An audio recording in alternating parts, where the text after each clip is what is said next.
sa'yo. Hindi mo ako kilala.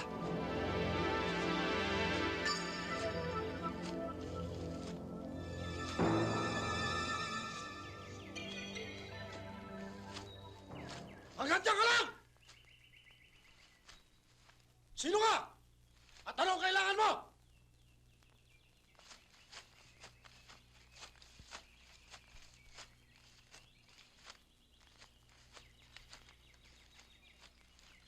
Sino ka at ba't ka napadpad dito? Wala akong balak na masama. Bakit nandito ka sa lugar na ito? Gusto ko lang makausap ang pinuno sa teritoryong ito. Eh, sino nagbigay sa'yo ng karapatan para makausap siya? Nag-aaksaya lang yata ako ng panahon ko rito eh. Mayabang ka, bata.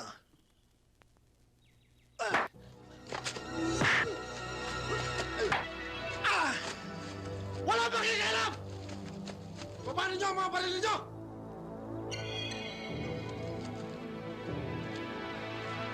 Okay ka, bata. Tignan nga natin ang galing mo.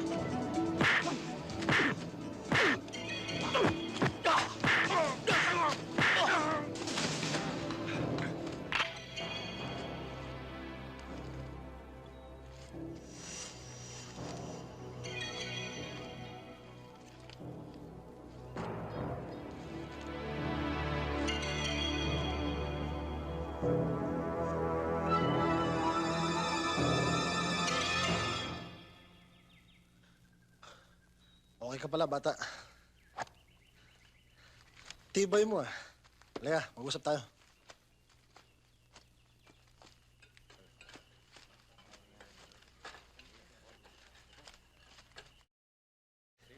Muntik mo nang malagas itong...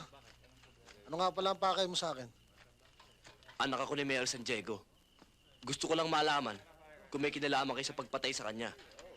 At doon sa nangyaring gulo sa burol ng kapatid ko.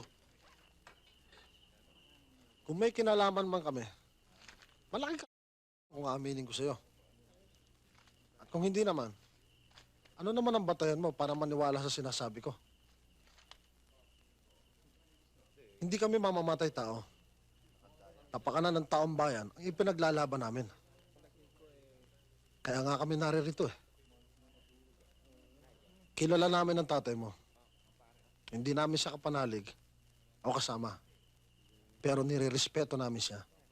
Dahil hindi siya nangurakot o nagpahirap sa bayan. Nabalitaan namin ang nangyari sa ama mo, Romano.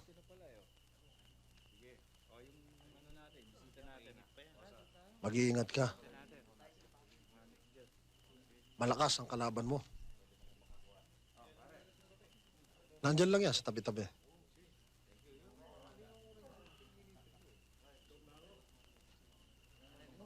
Yun nga ang hirap eh. Isa pa, sinumpa ako ng karahasan. Kaya lang eh, Hindi mo maiiwasan yan. Talagang ganyan ang buhay.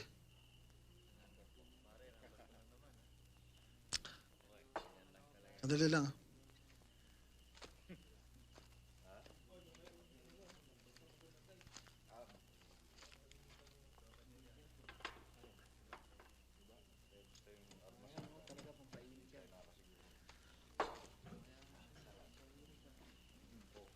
Bilang pagkilala sa kakayahan mo, tanggapin mo.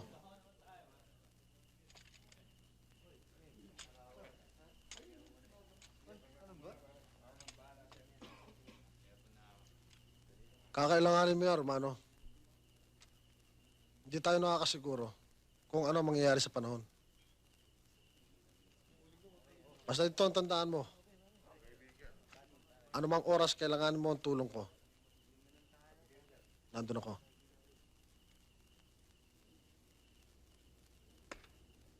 salamat. Hindi ako naniniwala mga taong labas na may kagagawa ng gulo sa simbahan. Tama ka, Romano. Pero hindi rin tiga rito ng gulo sa burol ni Noni. Hindi rin mga taong labas. Paano mo nalaman? May nakausap ako mapagkakatiwalaan. Paano nangyari yon? Matagal na tayo magkaibigang Chris.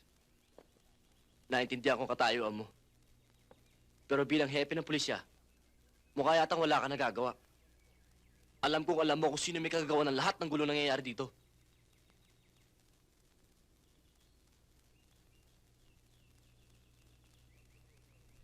Ang totoo niya, Romano, kaya ako pinaluwas na Maynila ang pamilya ko. Dahil sa katayuan ko. Totoong hindi ako makakilos. Dahil nakagapo sa mga kamay ko. At kung natatandaan mo, ang tatay mo naglagay sa akin sa pwesto. Kaya nung mamatay siya, alam kong bilang na ang araw ko. Dahil kontrapartido si Mayor Antero. Bakit hindi ka magbitiw? Alam mo, Romano, kahit ganun lang pagkakakilala mo sa akin, kumikilos din ako. Pero oras na mabuo ko ang lahat ng ebidensyang laban sa mga taong gumagawa ng kagulo sa bayang ito, saka mo malalaman ang hakbang ko.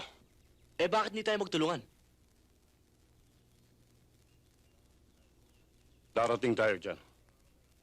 Noong isang araw may natanggap akong balita mula sa informer ko. Nakita raw nila si Nomer Santiago, yung isa sa dating bodyguard ng tatay mo. Nandun sa rest house, malapit sa playa, hindi kalayuan sa bayan.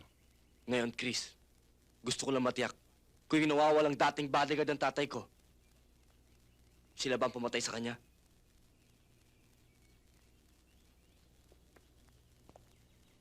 Sila nga. Wala kang ginawa! Eh, sinabi ko naman siya nakatali ang mga kamay ko eh. Pare, sandali lang. Boyong, dali mo nga rito yung pinakita mo sa akin kanina.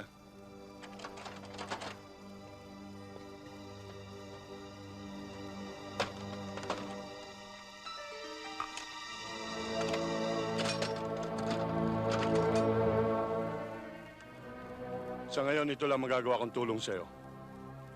Kakailanganin mo yan. Salamat, pare. Pasensya ka na. Nabigla lang ako.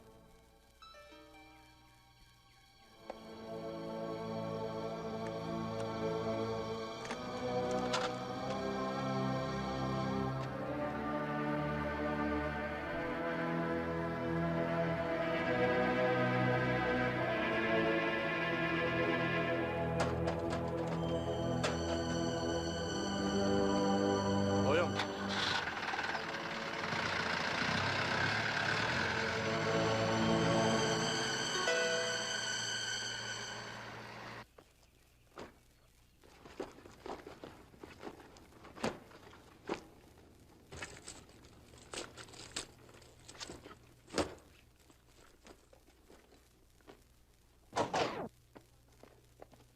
O, Romano, saan ka pupunta? Aalis muna ako, inay.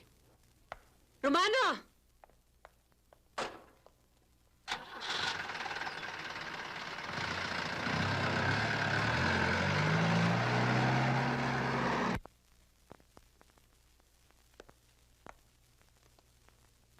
Nasisiguro mo? Oo, Mayor. Kitang-kita ko. May inabot kay Romano na 2 kahon. Sinusubukan talaga ako ng Chris na yan. Sige. Ano lang tayo mag-usap. Akong bahala sa'yo. Salamat ho, Mayor. Mario, boy!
sa'yo.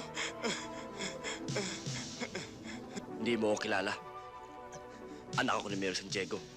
Eh, dati akong bodyguard ng tatay mo eh. Hanggang mamatay siya eh. Namatay o pinatay? Nasa ibang kasama mo. Ewan ko. Nagkawatak-watak na kami. Mula na mamatay ang tatay mo eh. Sinungaling ka, pare. Hindi oh. Totoo yun. Sino nagpapatay? Ewan ko. Sumama lang ako sa kanila. Sinong sila? Sino? Sinungaling ka na. Bingi ka pa. Uulitin ko sa'yo. Nasaan ang mga kasama mo? Nasaan? Ano? Bingi ka nga. Dapat sa'yo, putulin o linisin ang tenga. Sasabihin mo ba sa akin o hindi? Ano bang kasalanan ko sa inyo? Bakit niyo ako ginaganito?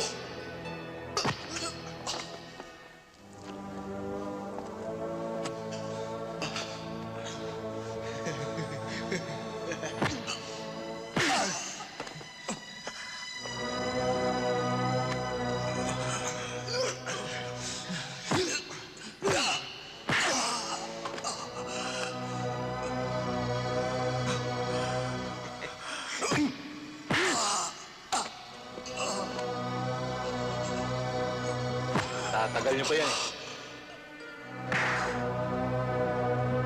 Yung sa kapatid ko, Hindi naman namin siya papatayin eh.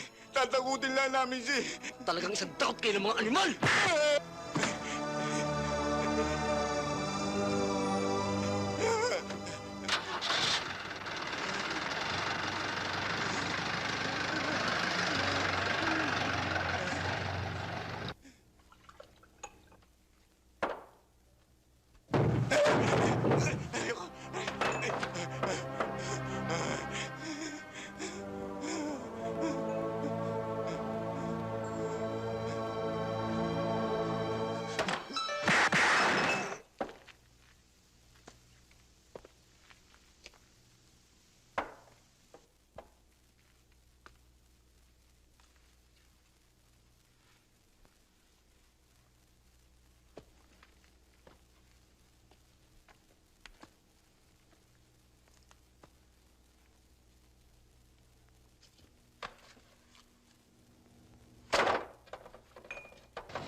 Baba! Baba!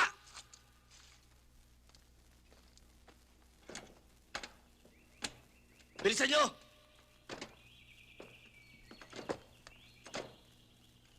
Dali! Dito!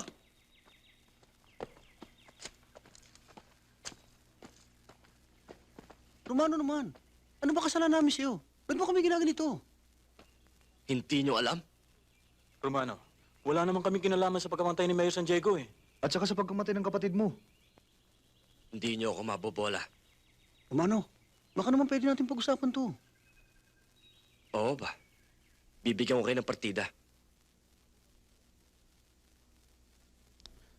Anong partida? Pakakawalan ko kayo. Kapag nakalusot kayo, swerte niyo. Ano ba namang usapan to? Bakit? Binigyan niyo ba ng pagkakataon ng tatay ko at kapatid ko? Eh wala nga kaming Tama na!